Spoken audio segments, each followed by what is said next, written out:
decent sized nest. It extends right up to here. Queen's unlikely to be down here. Okay. Sometimes you get lucky. I'm going to start vacuuming these up. The main purpose for vacuuming them is just to, it just allows me to get them out of the way so they don't, you know, they're not at risk of getting cut as I'm, or squished or whatever. Yep. But there's sort of two main factors that determine how quickly they can build. One of them is how big the swarm was that moved in. Now, you know, a swarm could be anywhere from just a few thousand bees to 50,000 bees. So the other thing that will determine how quickly they build is how much nectar is available, and also pollen, but nectar allows them to draw comb quicker. So this is sort of a nest that can only expand to a certain size. Yes, so only as big as that panel. Oh yeah, and they're sort of well on their way to filling it up, you know. Yeah. I noticed that the paperbarks are just starting to flower out there, and once they get going, they can bring in huge amounts of nectar really quickly. Okay. And that would be a trigger for these girls to want to swarm. Okay.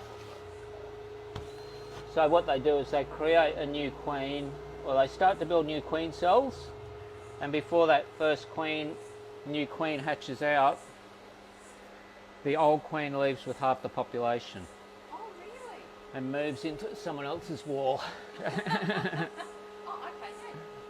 So what we've got in here is, up the top here, this is all fresh nectar coming in. It's edible, but none of it's capped off as honey. They'd be having, like, today they'd be having a really tough time trying to dry it. Of course, because it's humid. It's so humid.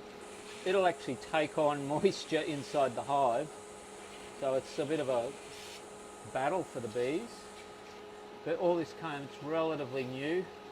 So they haven't been there that long, or they just haven't been No, able to? I mean, you can sort of, so over here, this is all brood comb here. So that's developing bees inside those cells. Oh, wow. How big will the queen be? Her abdomen is half the size again of the worker bee. Okay. The queen's quite obvious when you see her. Ah, there she is, in broad daylight.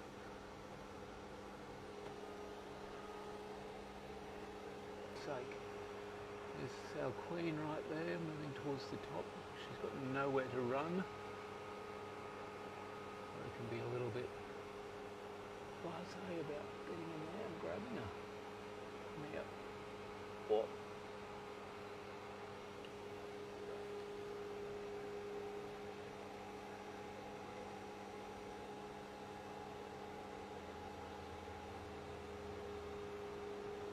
Hang in there.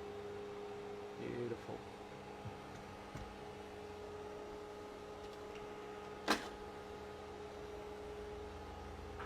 Pop her down there. Yeah.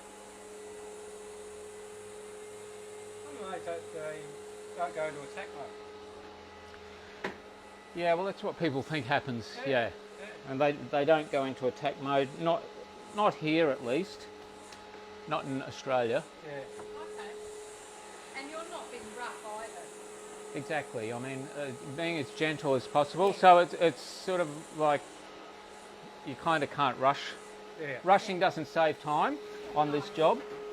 So we managed to salvage just about the entire nest, which is nice. Just about everything. Because there's actually brood scattered throughout the entire nest. So I'm going to give them some frames of partially drawn comb. Yeah. With these we put a wax sheet in there inside that frame, and the bees will naturally draw it out. Okay. And make the honeycomb. But yeah, we've got well, we've filled almost filled 6 frames. Almost. Two. So would you call that an average?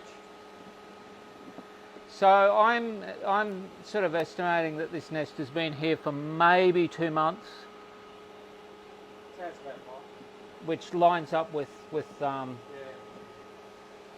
your time frame, doesn't it?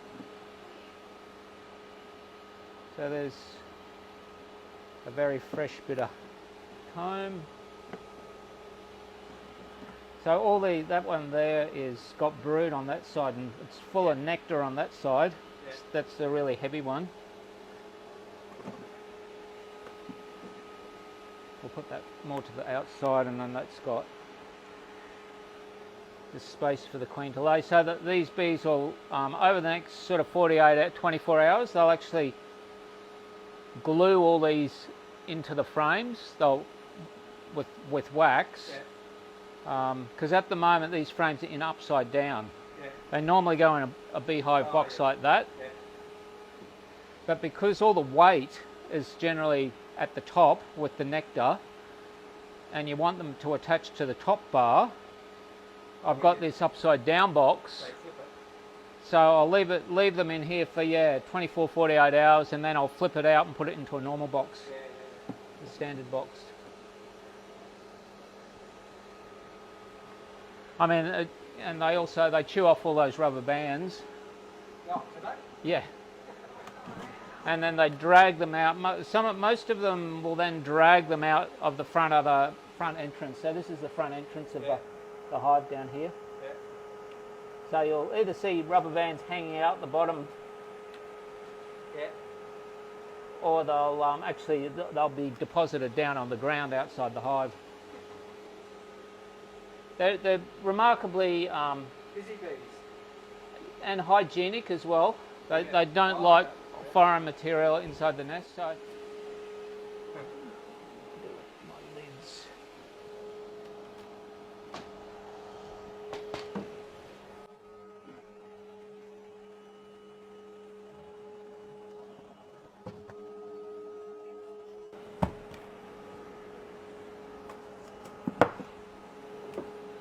So I found the queen, cut out the whole nest. It's been quite successful.